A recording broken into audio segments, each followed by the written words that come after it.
The following is an exclusive presentation of WI Garden Media, the voice of Garden Talk Radio.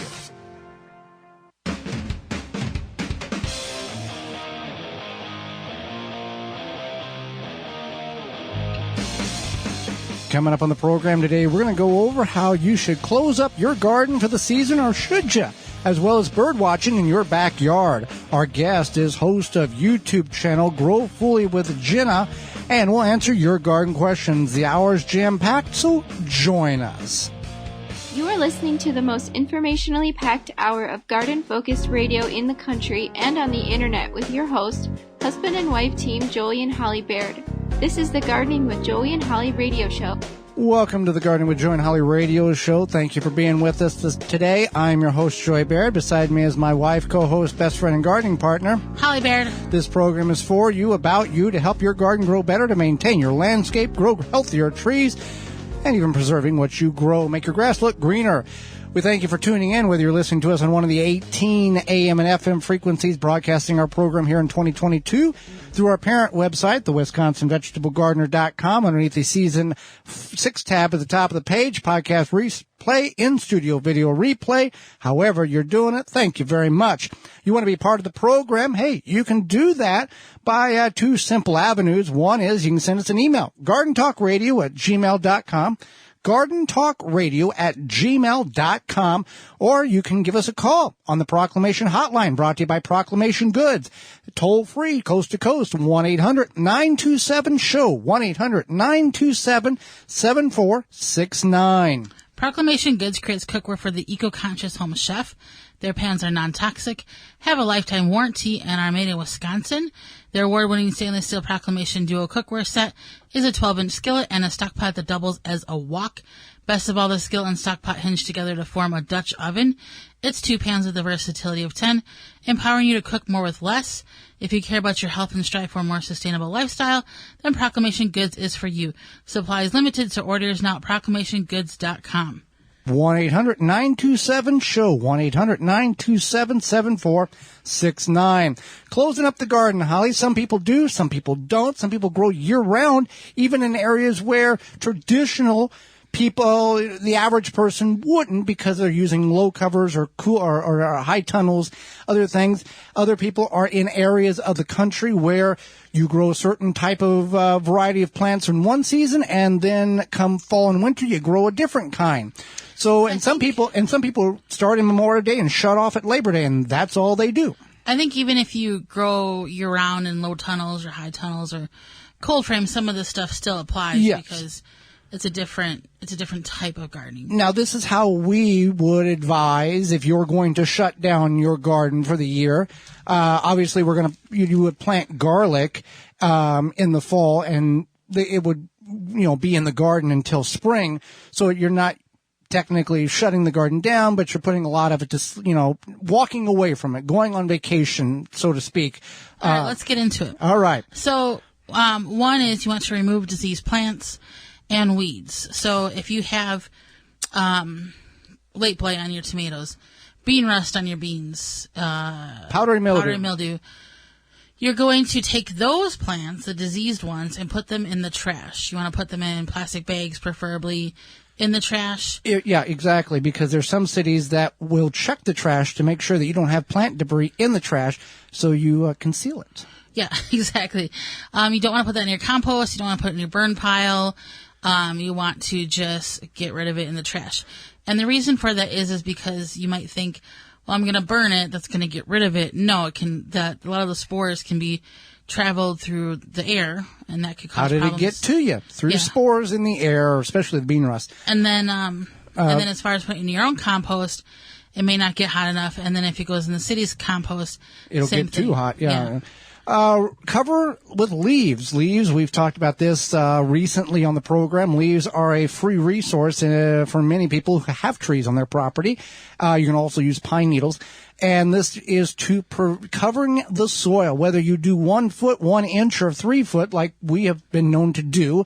It is covering the soil and keeping the soil healthy, as well as providing an area for good and bad bugs to overwinter in the garden.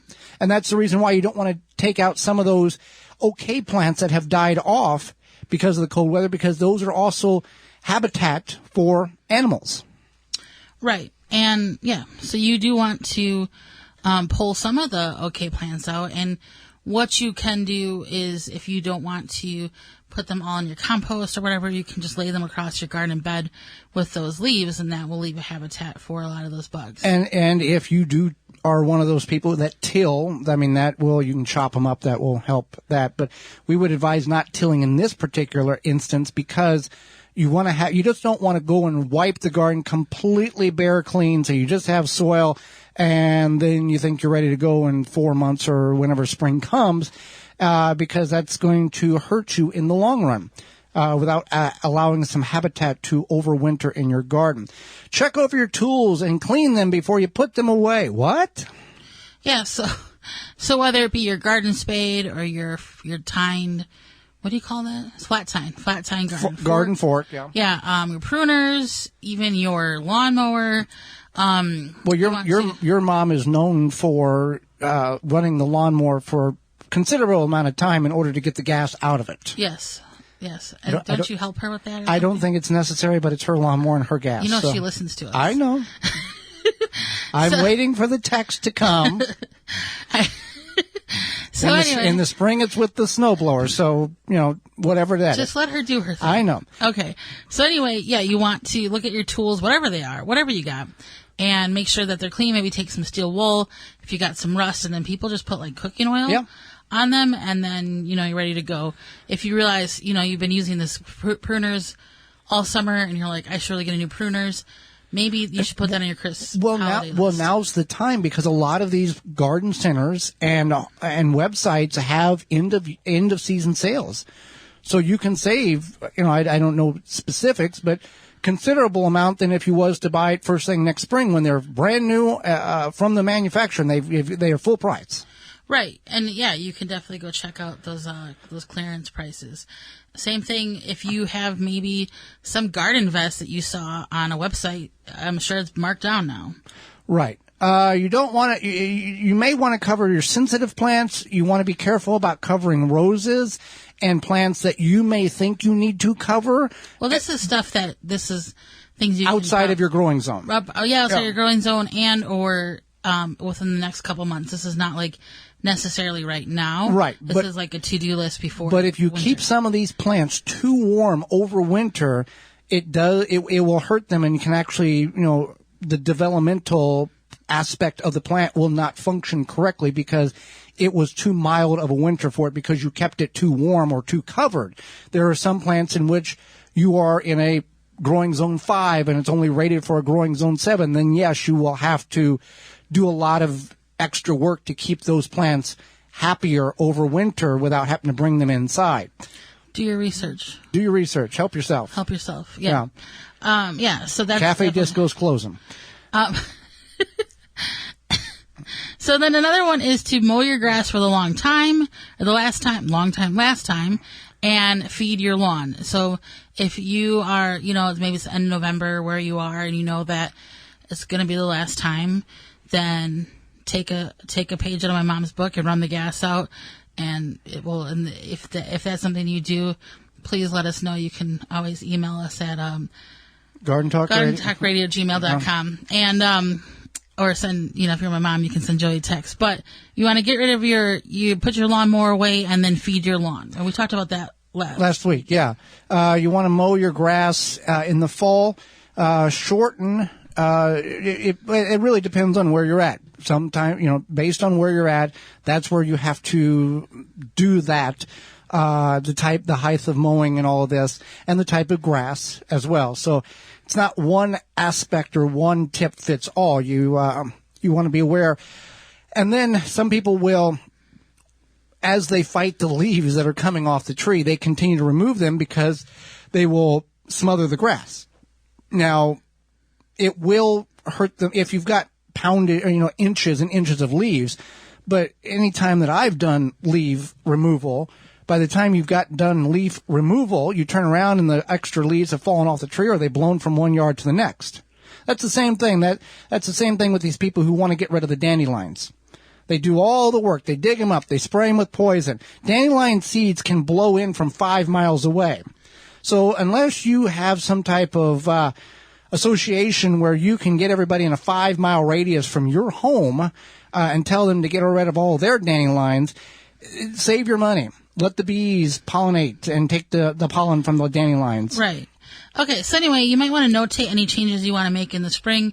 Like, for example, maybe you thought, okay, I've had the tomatoes here and I want to move them here. Rotate. Or just I try putting the peppers in this spot, but, I'm going to put them back in this other spot next year, whatever. Maybe you found a design that you found in a magazine, you want to incorporate that, think about where you want to put that, things like that. And then finally, a lot of perennials get trimmed back around this time of year. So putting your garden to bed, putting your landscape to bed, use the resources that you have available. Use those chemical-free, seed-free grass clippings. Use those leaves, whether intact or mulch, to fill your compost pile, to fill the mulch areas on your garden bed.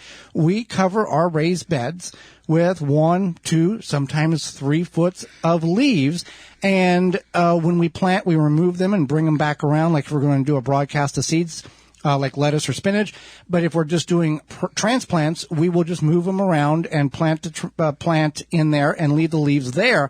And by June, you really can't tell that we did anything because the leaves have broke down, even in their full tack. We don't mulch because we don't have time. We're getting leaves from the street. They have broken down. So don't think about, how much is this going to cost next year? Use what you have now and then save because you used all the mulch with the leaves and the feeding the soil and those things. Speaking of using what you have. Yeah. If you don't have, Walton's has. If you don't have, Walton's has. And we know you care about where your food comes from. You're probably canning or preserving your vegetables, fruit, anything else that you grew. But what about the meat? What's it called? Hunting season is right around the corner for the deer. Okay. Hunting season starts in the fall. Based on where you're listing, it may vary. Your mileage may vary based on what is legal for you to hunt. But if you don't hunt, you can use. Walton's has a lot of variations on that too. Spices and tools and kitchen utensils and all these things. Okay, so your mileage may vary here, but they have the supplies all the time for you to make sausage, turkey, and any other meat product your way to your high standards. Maybe you purchased a cow for your freezer and you want to make some delicious jerky or what have you. Walton's has meatgistics.com, an informational site to help you make the best finished product.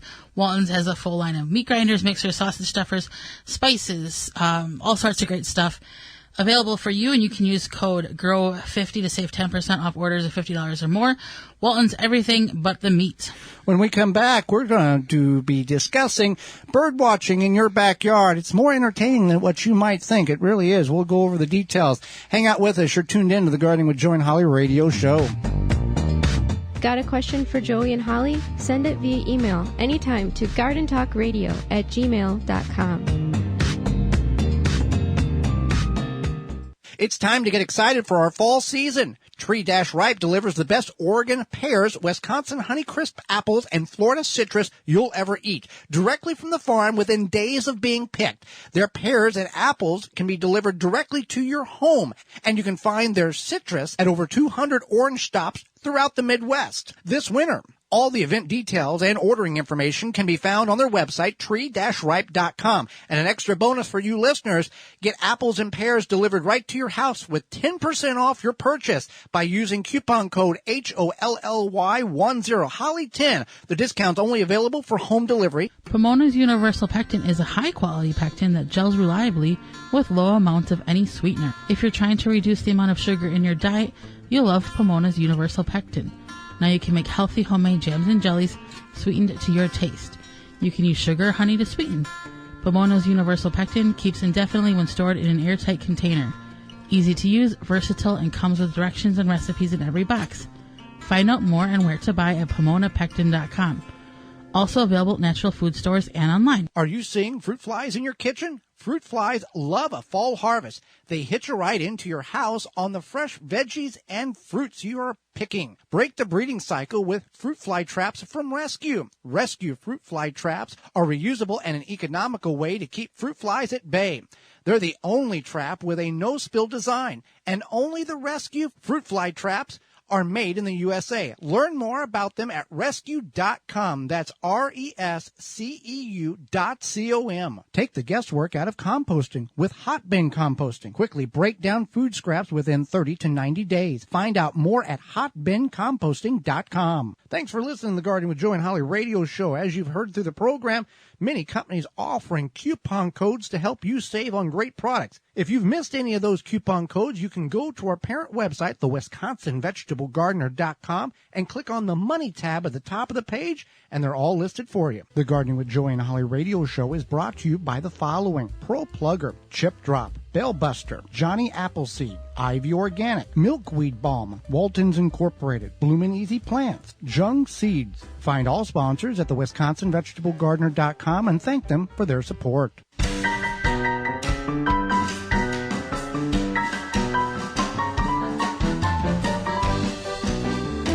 Welcome back to the Gardening with Joe and Holly radio show. Happy you're with us today. Tree diaper, Holly. Waters your plants without any knowledge that of you at all. Absolutely. Tree diaper is a revolutionary watering system that slowly releases water on the base of any tree or plant as the soil dries. The tree diaper is filled with water from rain or when you water, and slowly releases water over 3 weeks. No overwatering or underwatering with the tree diaper. Every time it rains, tree diaper recharges. No pipes, hoses, or electricity needed. Water your plants and trees whether you're down by the house, by the road, or in the back 40. Also works under mulch. Whether you're a first-time gardener or advanced, tree diaper will improve the way you water your plants. Made in the USA. You can find all the sizes they have available at treediaper.com. That's treediaper.com. Treediaper.com. Water your plants without you having to water. Works great. That was some snazzy, jazzy intro music. Yeah. You know what else is snazzy, jazzy? Bird watching? Bird watching. Okay.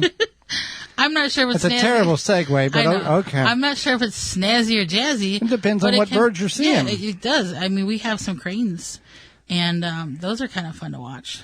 So bird watching anytime, but especially over the winter in most of the northern areas, based on what type of birds you've got coming in, also depends on what you're going to provide them to eat. And if you have a lot of snow, which projections are showing that we are probably going to have a snowier winter, take that for what it's worth. It would allow you to see the birds more vibrantly because of the white background, whether you have a red bird or yellow bird or whatever the case is, Holly. Absolutely, yeah. You can definitely find some birds to watch. Now, I would highly recommend finding what comes through your area and when, and then you can also attract those birds by putting out bird food or whatever. A bird feeder. Bird feeder, whatever might attract them. Maybe you have bird bath. Yeah, I don't know if you want a bird bath during winter. But You put a bird bath. If you have a bird bath, there are heating coils or water heaters that are designed for bird baths. They're also used in the agricultural world for keeping tanks from freezing for livestock, and it's a little coil, and it just has enough warmth in it to keep the water from freezing, and it'll allow the birds. When you create a habitat for such a situation, you will see more than what you've ever seen before, because you are probably the only one in the area that is doing this.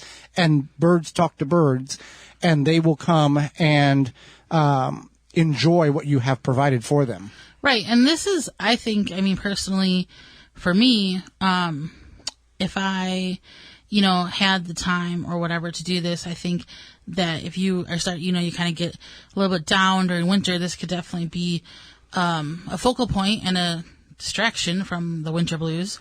And so it's something that could be good for your mental health as well. I think people should document what they see with dates, because you might find out from a neighbor or a local birding group that these birds are coming through the first week in January, and then you might find that they come through the first week in January through the end of January or whatever. And again, depends on your area, what birds will be available. And you want to get a good quality bird feed or bird seed and a good quality bird feeder. And I will attest to, if you're going to invest in a bird feeder, you can get a nice one for $15 or $20 or $25. Get an all-metal one. Get an all-metal one, because we went through this with the plastic tubes that hung on the bird feeding poles, and no matter where we put them, squirrels found them and destroyed them. The metal ones, not so much. So it's worth the buy once and not have to buy again thing. Joy was very upset with the squirrels. And I mean, I don't blame him, because, it was a constant battle for a while last summer. So, and it depends on now what time of day. In wildlife, and what I am aware of wildlife, growing up on the farm with land and outdoor recreational activities there, that on the coldest days, animals typically moved. Wildlife typically moved during the peak of the day when it was the warmest, even though it may only been 8 degrees. In the coldest portions of the time, they would, deer, squirrel, whatever it is, would bed down. They wouldn't move. They were actually smarter than humans because they would not venture out. So some birds, based on what situation you have set up on your backyard or your property, will vary on when they come in.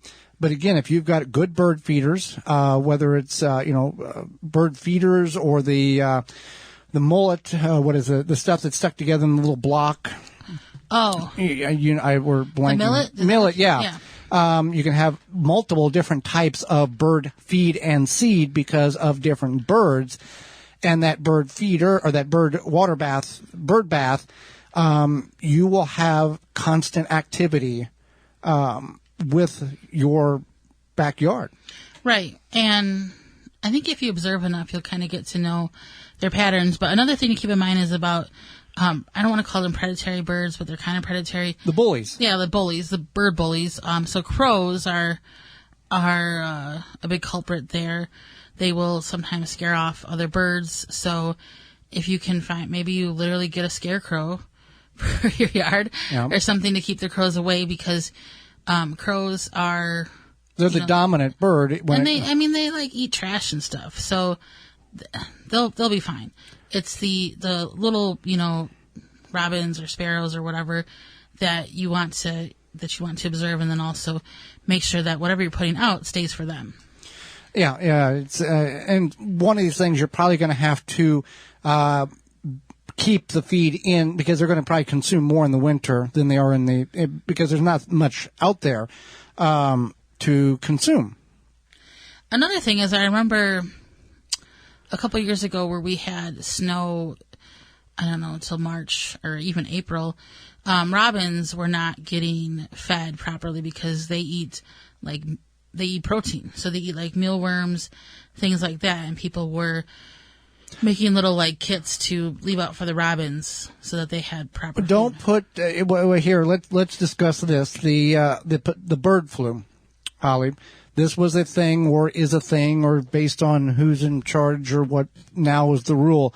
The bird flu was or maybe still is a concern to people that are feeding birds or want to feed birds. What would you suggest to that? I think that you would want to just do your own research on that and see what you feel comfortable with doing. I haven't heard about it in a while, so I don't know if it's still going on. I don't know. I know that you would probably just want to make sure that if it's something that's occurring in your area, then you would be mindful about birds catching it. Right. So keep that in mind. But I would suggest, and we've done it before, and we'll probably do it again this winter, put a bird feeder out. We've got one. We've just got to top it off and watch the birds enjoy it. The other thing that you want to be aware of is if you put a bird feeder in the physical garden, expect that you're going to have the milo and the sunflowers and the mullet and all the little seeds. Millet. And all there's going to be some droppage, and there's going to be around that bird feeder, whether it's in the yard or in the garden, you're going to have a nice crop of a lot of vegetation because of what the birds kick out. Right. And we've had beautiful sunflowers in the garden because the birds didn't eat the sunflower seeds that were in the bird feeder. Absolutely, and this could be an interesting way to get sunflowers. Another thing we've done is we've taken our old seeds, yes, and we've the old garden seeds that are multiple years old, past the prime. Put them all together in a jar and use that as bird feed. We have done that, yes, and it's worked well. So if you got nothing going on this winter and you've got a whole bunch of seeds, and we've still got seeds from over 10, 11 years ago that's in the seed box that we just haven't got rid of for a variety of laziness reasons. We will put those... Not laziness, it's just time. Yeah. We will put those in the actual bird feeder. And, if it's nothing else, it's filler for the birds that they will have something for their body to feed off of. And there's also little projects you can do, little crafty DIY homemade bird feeder, whether it be a pine cone and they put peanut butter on it, put the bird seed on it, what have you. There's all sorts of things that you can do to create a nice little bird feeder. So if you have kids, grandkids, niece and nephew, whoever, you can make a little do a little weekend project for the birds. Well, Holly, summer is over. Well, the official, unofficial summer ends Labor Day weekend here. And you've forgotten about the yard. The nights are getting colder. The kids are in school. But your yard still needs to have some love given to it. Yeah, just because it's fall, we don't want to forget about our yards and those Japanese beetles either. They may be gone, but they're not far. Not only did they feast on your roses and berries this summer, they laid eggs in your turf so they can start again next year. You can take a stand with Phylum's Grub Gone. Grub Gone is a non-chemical BT granular that specifically targets scarab pests and their larvae. Simply apply the granule to a spreader, irrigate into the soil, and let the naturally occurring bacteria do its job. Not only is Grub Gone easy to use, but is the only non-chemical choice that effectively controls grubs. And the best part about it, it's non-toxic to bees and other pollinators. In fact, Grub Gone has 0 label restrictions for use around flowering plants, so you don't have to worry about those bees and butterflies and insects taking up chemicals and taking it back to their loved ones. You can find all this out at BeetleGone.com. Get your Grub Gone at BeetleGone.com. And when you go to BeetleGone.com, you can use coupon code GardenTalk10 to save 10% on your order. Hang out with us moments away. Growfully with Jenna will be with us, YouTuber, very popular one in the Midwest, and we're going to talk about vegetables. You're tuned in to the Gardening with Joey and Holly radio show. Have a garden question? Give Joey and Holly a call now or anytime 24/7. Just dial 1-800-927-SHOW. If you can't get through, leave a message and they will call you back. Call now 1-800-927-SHOW. This week's garden tip is sponsored by the amazing Dr. Zymes. Eliminate and prevent garden pests with their 100% all-natural, all-in-one insecticide and fungicide. Experience powerful natural protection from insects, fungus, mold, and mildew. Try a free sample. Visit drzymes.com/garden talk. Whiteflies are another sap-sucking, soft-bodied insect like aphids. They prevent plant growth by feeding on your plants and sucking the nutrients from them. Leaves will look wilted and molted, but also become coated with a sticky substance called honeydew, which is secreted by whitefly nymphs and adults. Spraying the amazing Dr. Zymes Eliminator around, under, and all over the plant can help rid your plant of these aggressive pests. Dr. Zymes is OMRI listed, safe up to the day of harvest, and doesn't leave a residue. That helpful garden tip was sponsored by the amazing Dr. Zymes. Eliminate and prevent garden pests with their 100% all-natural, all-in-one insecticide and fungicide. Experience powerful natural protection from insects, fungus, mold, and mildew. Try a free sample. Visit drzymes.com/garden talk. Hey gardeners, it's that time of growing season, so let's start canning. Head over to Fleet Farm for all of your canning supplies and jam mixes. In one easy stop, find everything you need, like jars, lids, canners, strainers, racks, spatulas, and funnels. from top brands like Ball and Kerr. Plus, pick up mixes, sugar, and more. When it comes to canning, get everything you need at your canning headquarters, Fleet Farm. With the right tools, plant maintenance is easy and more effective. Ironwood Tool Company has the right tools for your project. From pruners to loppers to saws and shears and cleanup tools, get the right tool for this season, making your job much easier. Find them all at ironwoodtools.com. Are you bugged by bugs? You need naturally green products, No More Bugs. Environmentally friendly, made in the USA. No More Bugs is a cedar blend that repels and eliminates mosquitoes, ticks, fleas, roaches, and ants, and more. No Bugs is safe for you, your pets, and plants. Visit natgreenproducts.com. You can enter promo code GREENTHUMB10 for 10% off your purchase of any size of No More Bugs. Protect your plants from damage with the 3-in-1 Plant Guard and Special Blend Fertilizer. Visit ivorganics.com. Use promo code RADIO10 to save 10% off your order. Thanks for listening to the Gardening with Joe and Holly radio show. As you've heard through the program, many companies offering coupon codes to help you save on great products. If you've missed any of those coupon codes, you can go to our parent website, the WisconsinVegetableGardener.com, and click on the Money tab at the top of the page, and they're all listed for you. The Gardening with Joe and Holly radio show is brought to you by the following: Rootmaker, Dripworks, Pomona Universal Pectin, Phylum Bioproducts, Tree Diaper, Chapin Manufacturing Incorporated, Deer Defeat, Water Hoop. Find all sponsors at the WisconsinVegetableGardener.com and thank them for their support. Welcome back to the Gardening with Joe and Holly radio show. Moments away, YouTuber, popular one, Growfully with Jenna will be with us. But first, Simple Grow, Holly, is a device. It's a product in which you can use to get your plants to grow better. Are you worrying about your plant growth? Provide your plants with what they need to grow to their potential. Simple Grow offers 100% organic worm castings at simplegrow.com. Unlike other worm casting products, when you order from Simple Grow, you are getting 100% worm castings, not filler plus castings. Promote ideal soil structure and aeration with Simple Grow all natural and odor-free worm castings. There's only one ingredient, worm castings. No chemical or additives will seep into your food, and it doesn't smell like other fertilizers. For indoor and outdoor use, you can buy it by the bag, ton, or truckload. Check out Simple Grow 100% worm castings, what they can do for your plants, and order today at simplegrow.com. Well, Holly, let's go to the Proclamation Hotline, brought to you by Proclamation Goods, and bring in our guest for this week. Jenna is a gardener with a helpful and positive YouTube channel. She enjoys sharing some of the specific varieties she's had the most success with, information and ideas to decrease your work and increase your enjoyment and success in the garden projects, and how-tos. She is sharing the gardening joy. Welcome to the program, Jenna. Thank you for having me. Well, we greatly appreciate the time you're going to offer to us, not only Holly and myself, but all of our listeners across the country. We thank you for that. So, well, I'm happy to be here and talk with you guys. Fantastic.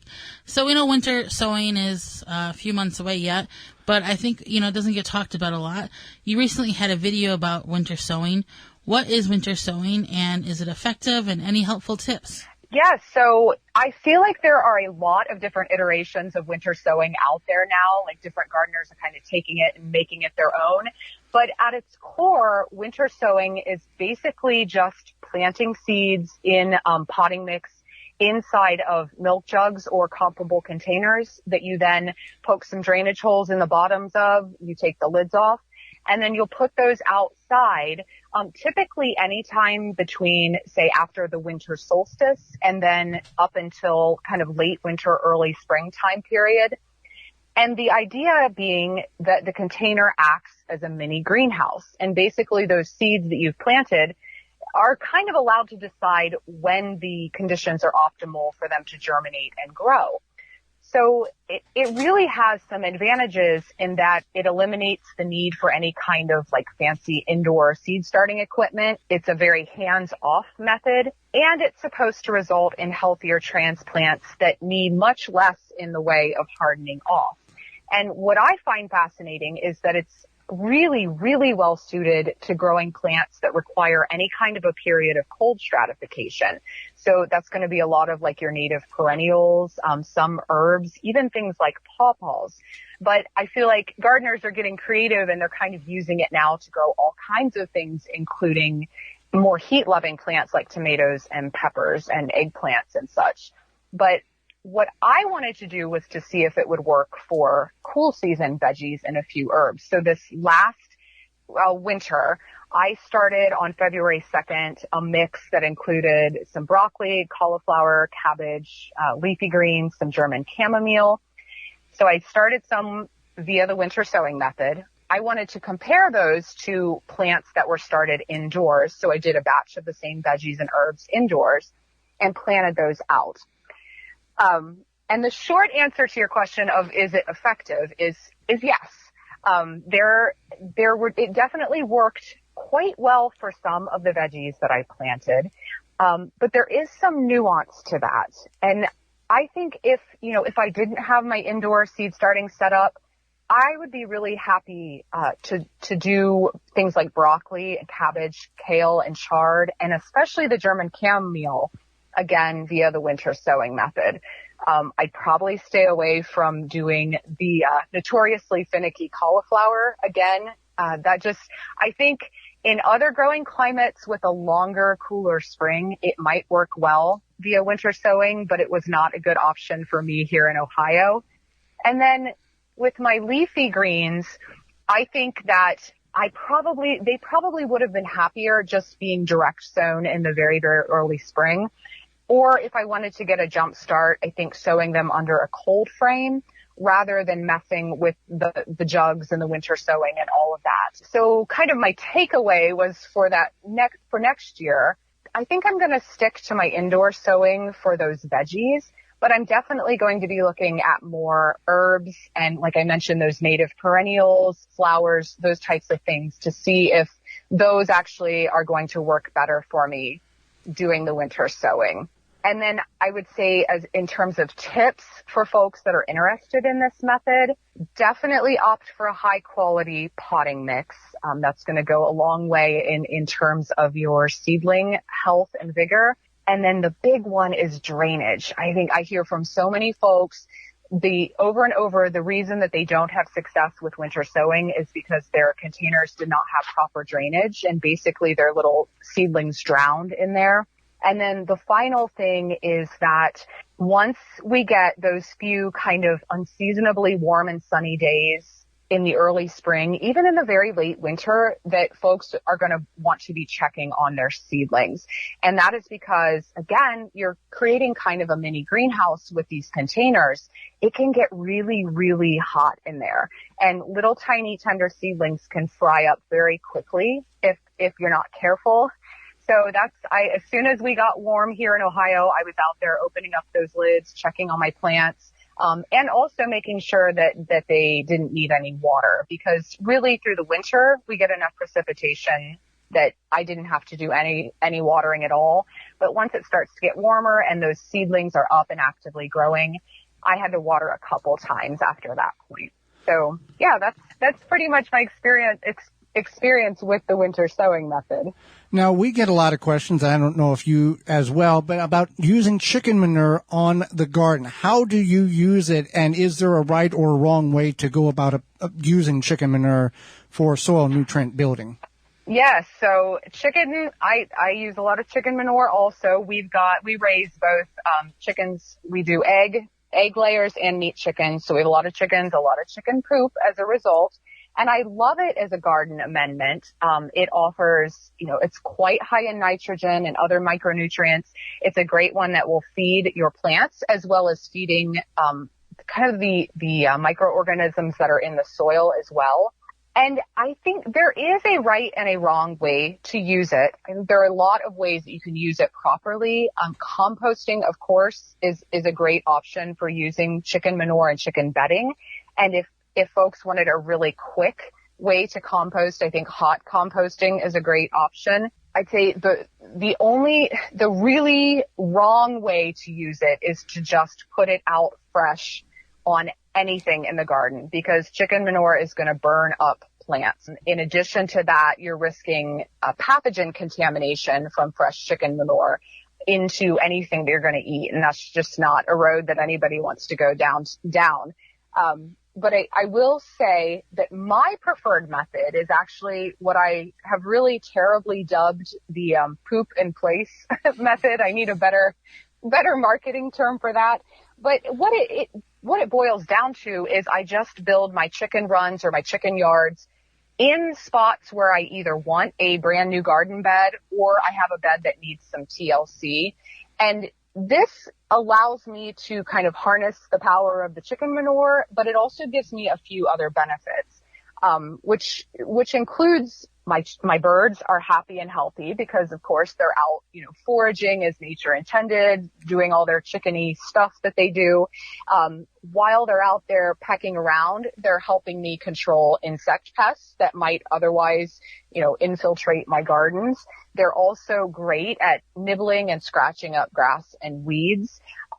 With all that scratching, they're actually helping to prep my garden beds. So that's additional work that I don't have to do. And the other thing is that while they're out there, as you can imagine, they are pooping everywhere. So they're kind of just spreading all of that goodness around, and I don't have to actually go out there and scoop out my runs and move all of that and compost all of that. It's already, all that work is done for me. Now back to not using fresh chicken manure.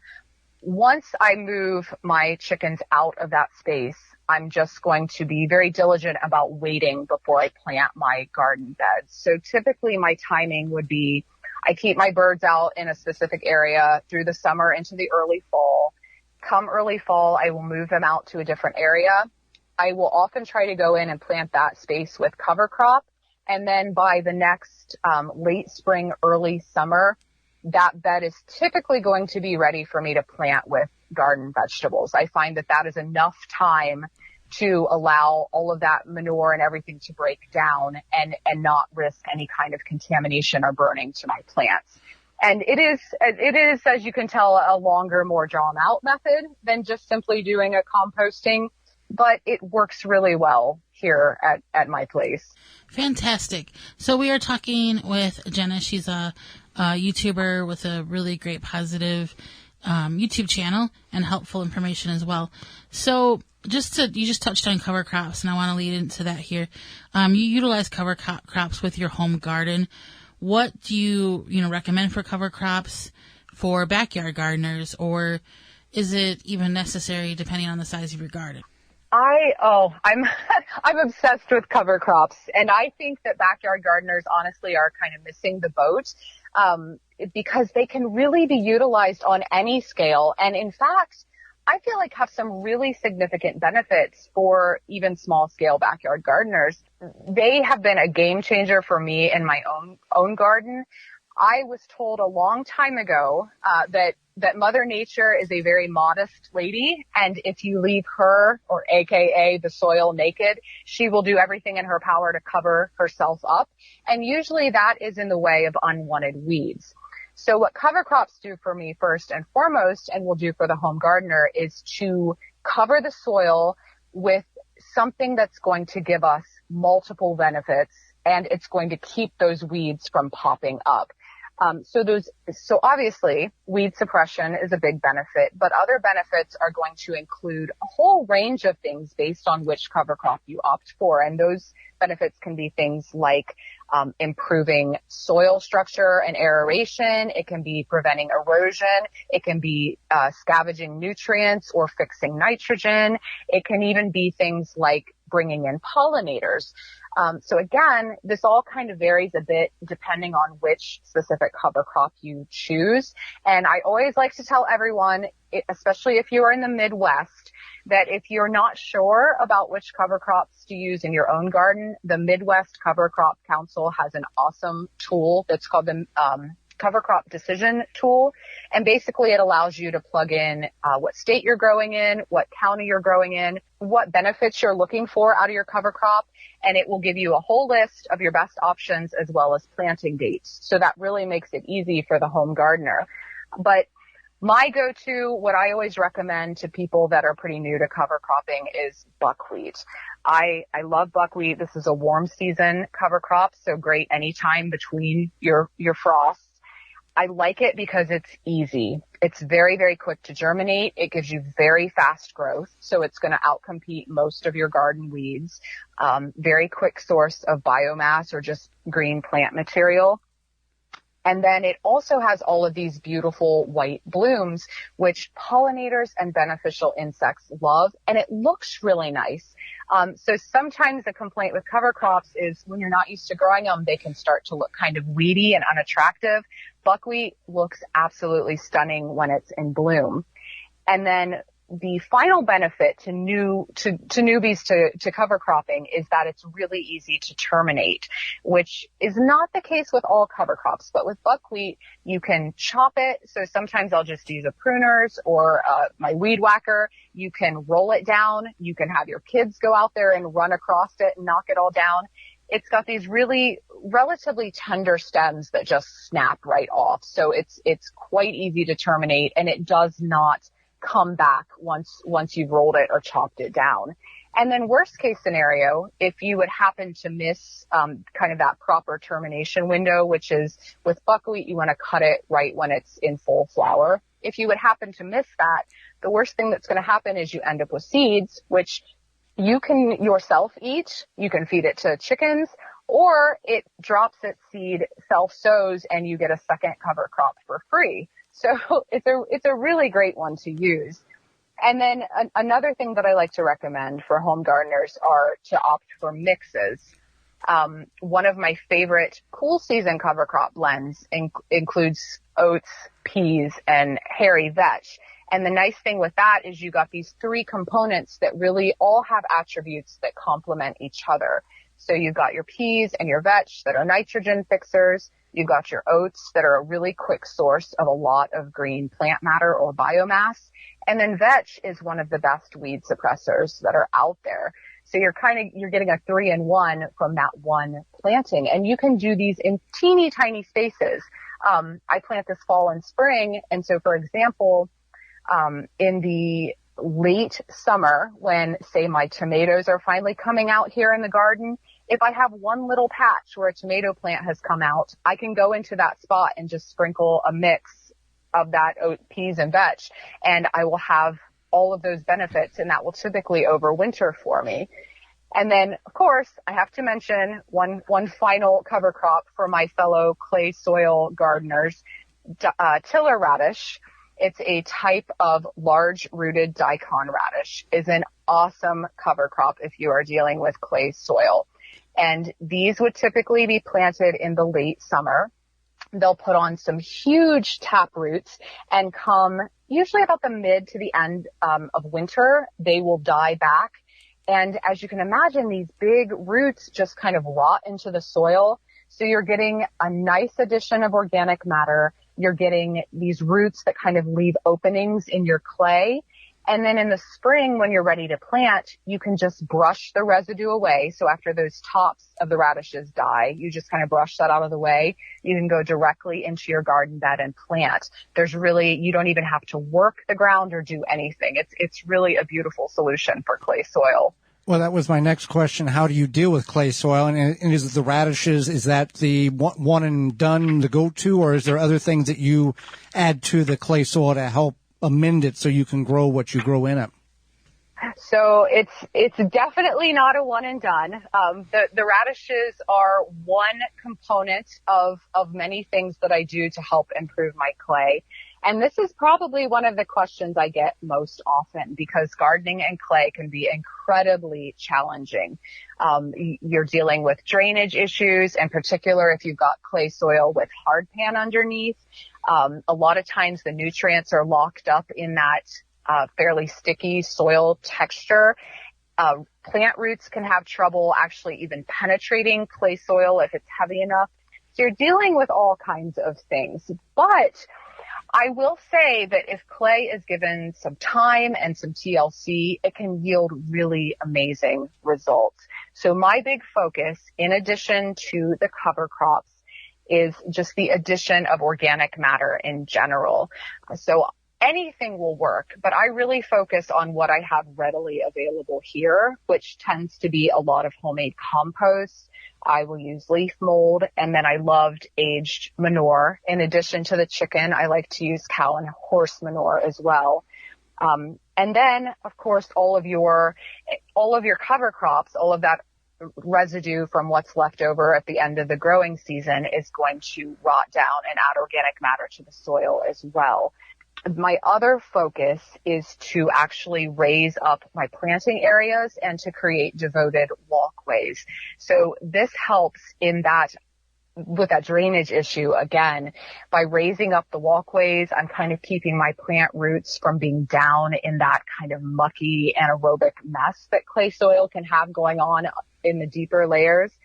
And by creating devoted walkways, I'm only ever walking on those paths. I'm never walking in the garden beds. So I'm not further adding to the compaction issues that are often inherent in clay soil that way.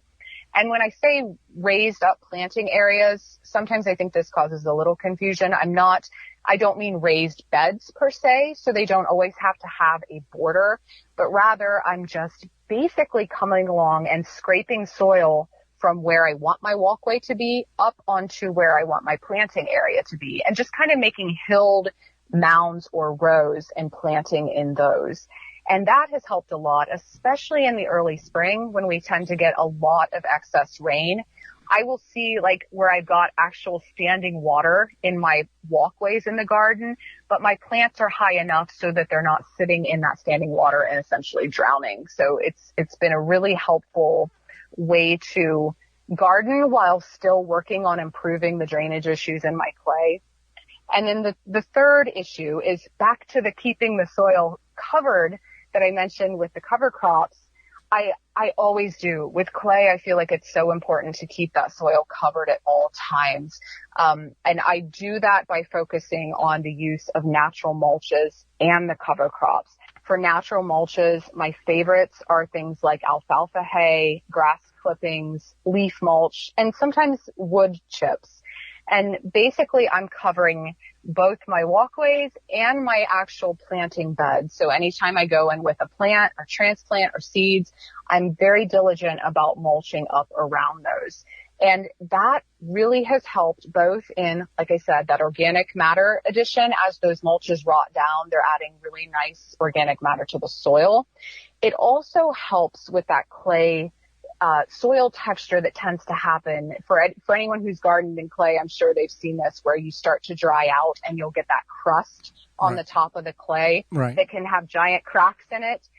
By keeping those beds mulched, I avoid having those kinds of awful issues in my soil texture. And I've seen by doing this diligently for years and years and years that soil just improves every single season that I go out and work with it. So there are additional things that I do, but I feel like those are the major game changers for my clay soil here. Well, fantastic. And Jenna, you've really just provided a lot of great information for us, and we've enjoyed having you on the show. How can people find out more about you? The best way to find out more is, I would say, definitely go check out my YouTube channel. That's Growfully with Jenna, mainly because I focus on a lot of the same, like sharing tricks and tips in my own garden. I focus a lot on soil health. I'm also by trade a trial manager. So part of my job is trialing, basically planting and evaluating new varieties of fruits and vegetables and annual flowers every year. And I like to share a lot of the varieties that do best in my Ohio garden on the YouTube channel. And a lot of fun little gardening experiments and the results of those as well. And then also, if people like to use Facebook or Instagram, I'm out there on those social media channels under Growfully with Jenna as well. Well, Jenna, we greatly appreciate the time you've offered us, and not only educating Holly and myself, but all of our listeners across the country. We thank you for that. Well, thank you guys for having me. Absolutely. And when we come back, it's your garden questions, our garden answers. This is the Gardening with Joy and Holly radio show. Got a question for Joey and Holly? Send it via email anytime to gardentalkradio@gmail.com.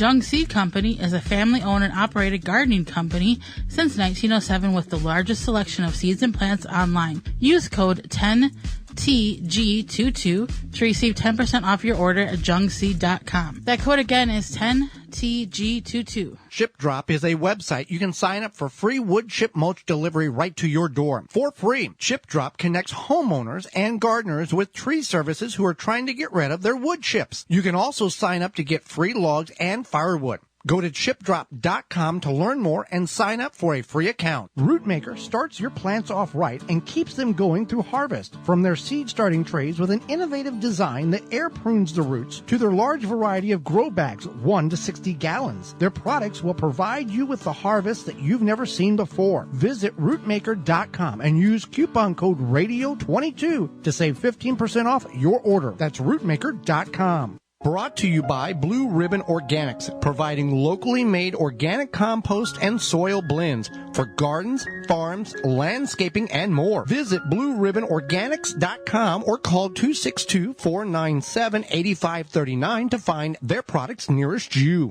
When winter hits with heavy snowfall and frigid temperatures, your outdoor furniture takes a beating. What you need to do is cover it with custom protective covers from CoversandAll.com. They have a bunch of waterproof, tear, and abrasion-resistant fabrics to choose from. And each cover is made with waterproof stitching. Covers and All has a lot of customization options, incredibly easy design and order process to make covering any size or shape a snap. Visit coversandall.com and use code GARDEN25 at checkout to save 25% off your purchase. Thanks for listening to the Gardening with Joe and Holly radio show. As you've heard through the program, many companies offering coupon codes to help you save on great products. If you've missed any of those coupon codes, you can go to our parent website, thewisconsinvegetablegardener.com, and click on the Money tab at the top of the page, and they're all listed for you.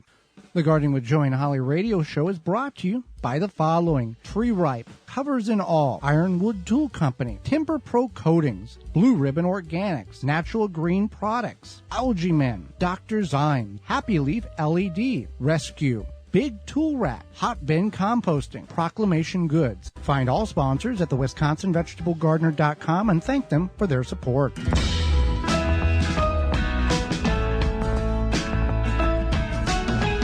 Welcome back to the Gardening with Joe and Holly radio show. Time for your questions, our answers. You got a question? Send it all over. GardenTalkRadio@gmail.com. Or you can give us a call on the Proclamation hotline. That number is 1-800-927-SHOW. Proclamation Goods creates cookware for the eco-conscious home chef. Their pans are non-toxic, have a lifetime warranty, and are made in Wisconsin. Their award-winning stainless steel Proclamation Duo cookware set is a 12-inch skillet and a stock pot that doubles as a wok. Best of all, the skillet and stock pot hinge together to form a Dutch oven. It's 2 pans with the versatility of 10, empowering you more to cook more with less. If you care about your health and strive for a more sustainable lifestyle, then Proclamation Goods is for you. Supplies are limited, so order yours now at proclamationgoods.com. 1-800-927-SHOW or gardentalkradio@gmail.com. This question is sponsored by Fleet Farm and fleetfarm.com. Hi, I have been using compost soil, and it is very loose and does not hold water well. What can I do or mix in with some clay soil to help hold the water? This is my second year gardening. Thank you. You can add coco-coir, peat moss, or vermiculite, and then you could even mix it with some clayish soil into the composted soil to kind of break it up and amend it more. Which basically, not all compost is created equal. Right. This must be kind of like a cheaper, obviously it is a cheaper version of compost, and not very good.